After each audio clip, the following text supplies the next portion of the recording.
Hola, muy buenas tardes, muy buenos días, muchachos. Bueno, vamos a continuar con nuestra materia, lo que es la materia de metodología de la investigación. En nuestro siguiente tema o en nuestro siguiente día, dependiendo de si estamos entre semana o estamos en sabatino, ¿va? Ok, vamos a continuar. El día de hoy, bueno, vamos a trabajar precisamente, o en este caso, en este tema, vamos a trabajar con los tipos de conocimiento. Hay dos tipos de conocimiento aquí, conocimiento científico y conocimiento no científico. Estos dos temas los voy a estar dividiendo precisamente en dos, y vamos a comenzar precisamente con el conocimiento no científico. Vamos dando una introducción. Dice, a partir de esta idea podemos identificar dos tipos de conocimiento que usamos de manera cotidiana y dan sentido a todas nuestras vidas. El conocimiento científico y el conocimiento no científico. El conocimiento no científico, dice, es resultado de la convivencia diaria y de lo que aprendemos en el medio donde nos desenvolvemos. Dice, se sirve de instrumentos como la intuición u observación simple y la experiencia, es decir, de lo que ya habíamos mencionado anteriormente. Además, se adquiere por socialización, también como ya lo habíamos mencionado, es decir, la convivencia con los otros, con las otras personas, ya sea nuestra familia, ya sea nuestros amigos y demás, o en la misma escuela, a partir del contacto con los demás compañeros.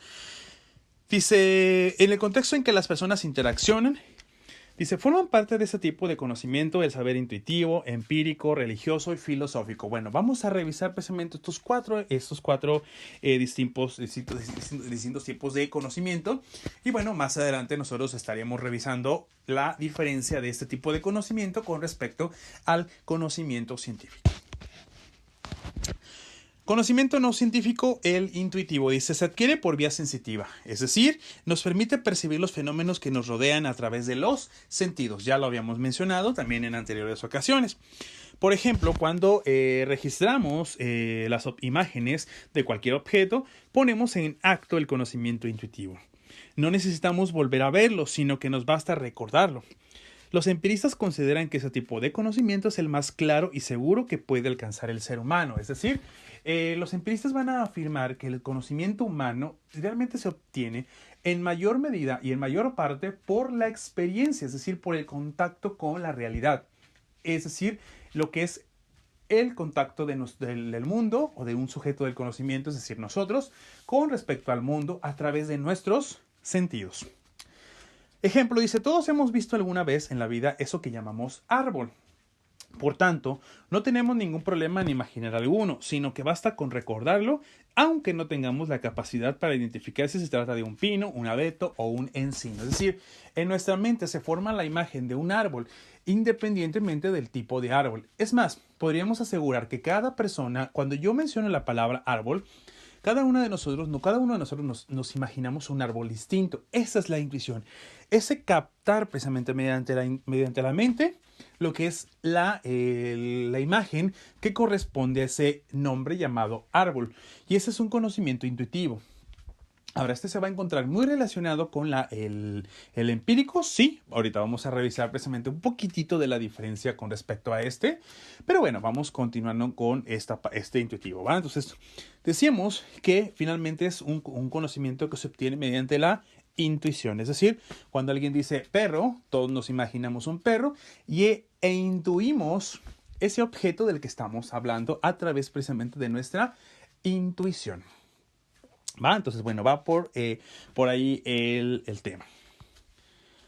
Conocimiento empírico es producto de la experiencia, es decir, del latín experientia, o comprobación mediante los sentidos, entendida como el conjunto de saberes acumulados por una persona por repetición u observación susceptible de transmitirle un aprendizaje, por lo cual es considerado como un conjunto de saberes particulares. Ok, aquí hay que separar ciertos elementos, ¿no? Bueno, lo primero es que hablamos precisamente de una repetición u observación.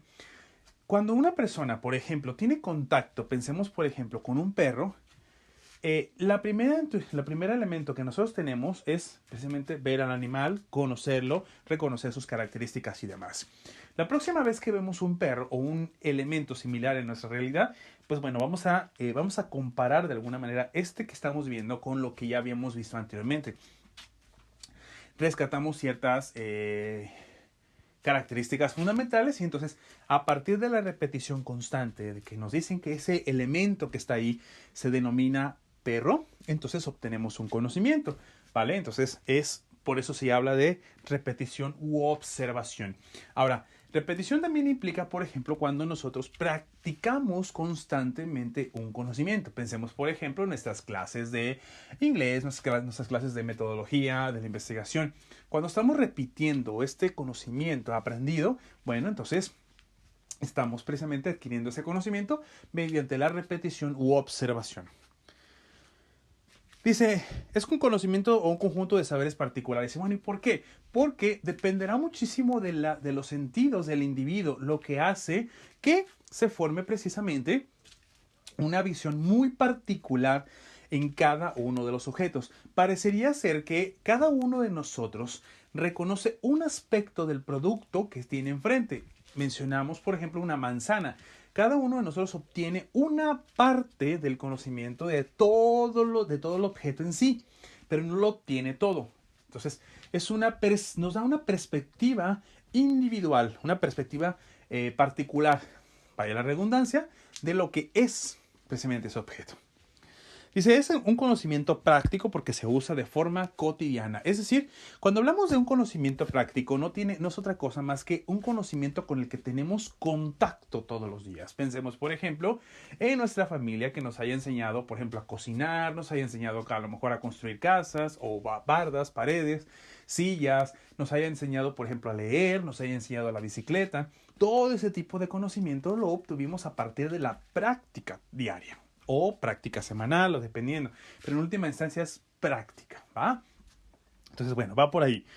Ahora, ejemplos. Dice encender una fogata, pintar una barda, comunicarnos con una lengua, conducir un vehículo, cruzar una avenida, caminar y nadar. Bueno, todas estas actividades, pues, ¿cómo se aprenden a partir de la práctica?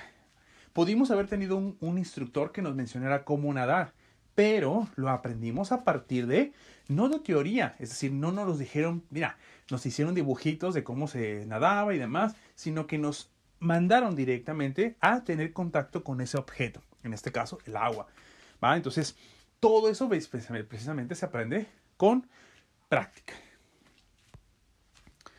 Religioso, dice, es un sistema de ideas rígidamente formulado y sustentado con firmeza, repetido de memoria sin que se plantee problema alguno respecto de su aplicabilidad, es decir, respecto a su veracidad.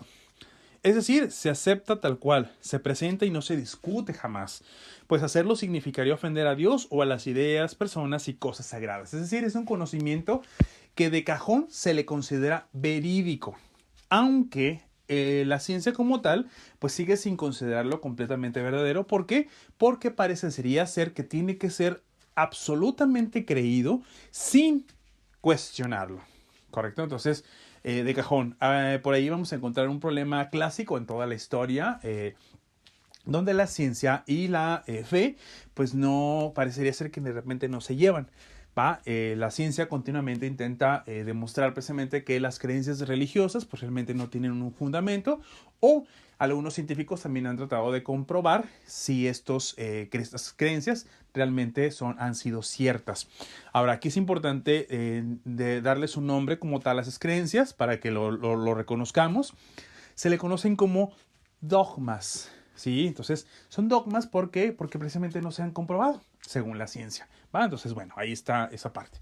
Un ejemplo por ahí, pues sería los 10 mandamientos. Es decir, son principios morales del judaísmo adoptados por el cristianismo que ayudan a sus creyentes a darle un sentido a sus vidas y a relacionarse con los demás. Pero bueno, entonces, los 10 mandamientos, el nacimiento de Dios y demás, son precisamente un tipo de conocimiento que se ha pasado a partir de las escrituras, sagradas escrituras, o a partir de la familia, pero que la ciencia pues sigue considerando como un conocimiento no científico. ¿Por qué? Porque no se ha comprobado, ¿va? Entonces, bueno, va por ahí. Seguimos. Por último, el conocimiento filosófico es el resultado del pensamiento humano abstracto. A partir de una serie de consideraciones y reflexiones generales, pretende ofrecer explicaciones de los temas que analiza con el empleo del uso de la razón, es decir, de la capacidad de reflexión del ser humano. A diferencia del conocimiento empírico y religioso, es un saber de tipo general que busca la respuesta al porqué de los fenómenos y las causas que los originan de forma sistemática, que ya habíamos mencionado que era, generalizadora, es decir, que se puede aplicar esas respuestas para toda la realidad. Por ejemplo, si la filosofía llega a proponer que el ser humano es un ser compuesto de razón, pero también un ser humano compuesto de sensibilidad, es decir, a partir de sus instintos animales y demás, pero su capacidad racional, bueno, se propone que este conocimiento sea aplicable para toda la raza humana. Eso se refiere con generalizar. Y rigurosa, es decir, que siempre busca que sea perfectamente defendible, justificable y demás. Para lo cual, bueno, crea categorías y conceptos. Nosotros lo vamos a conocer como neologismos, es decir, palabras nuevas. Se le considera un antecedente del conocimiento científico porque, como ya lo habíamos mencionado en clase, bueno, básicamente este conocimiento plantea las preguntas que después la ciencia en su momento intentará contestar, aunque la misma filosofía pues intenta dar respuestas a las preguntas con las que se inician para poder llegar a un conocimiento veraz y pues verídico, aunque sigue siendo considerado por la ciencia como un conocimiento no científico. ¿Por qué? Porque se va a decir que solamente se especula, es decir, solo se cree o se puede llegar a creer, pero nada más hasta ahí. Un ejemplo dice: este mundo, el mismo para todos, no lo hizo ninguno de los dioses ni de los hombres, sino que ha sido eternamente y es y será un fuego eternamente viviente que se enciende según medidas y se apaga según medidas. Esta teoría, bueno, ha sido propuesta por Heráclito de Éfeso, uno de los filósofos griegos, uno de los primeros filósofos griegos, ¿va? Que por ahí lo vamos a encontrar si mi memoria no me falla, estamos hablando de los primeros siglos, siglos antes inclusive de nuestra era, es decir, siglos antes de que se haya venido lo que es el nacimiento de Jesucristo y demás, ¿va? Bueno, junto con él vamos a encontrar, por ejemplo, a Parménides, vamos a encontrar a Aristóteles, a Sócrates y muchos otros filósofos más, ¿va? Dentro de esta misma época y que son considerados como las grandes mentes de esa época. Pero bueno, entonces, básicamente estos son los 4 tipos de conocimiento que se aplican dentro de la categoría del conocimiento no científico. Sin embargo, bueno, como ya lo mencionamos, en el caso del filosófico, bueno, es el antecedente. Y bueno, precisamente dejamos este tema del conocimiento no científico, llamado filosófico, y que es el antecedente del conocimiento científico, porque precisamente lo vamos a conectar con nuestro siguiente tema, que será el conocimiento científico, ¿va? Entonces, por ahora lo estaríamos dejando aquí. Estaremos parando en esta parte. Recuerden hacer sus anotaciones, muchachos, preferentemente todas las presentaciones. Sin embargo, bueno, como ya lo vieron, bueno, yo voy leyendo aquellas partes que son consideradas más relevantes para explicar el tema. Ahora, no omitamos mi explicación que voy dando junto con las diapositivas, porque esto pretende ser precisamente un conocimiento o una información que amplíe el tema que estoy explicando aquí, ¿va? Entonces, bueno, hasta aquí la vamos dejando por este tema. Si tenemos alguna duda, hay que hacerla llegar dentro de nuestros horarios, dentro de nuestros horarios de clase.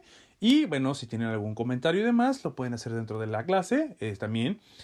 Igual nos puede funcionar precisamente para ampliar el tema dentro de la misma clase, ¿va?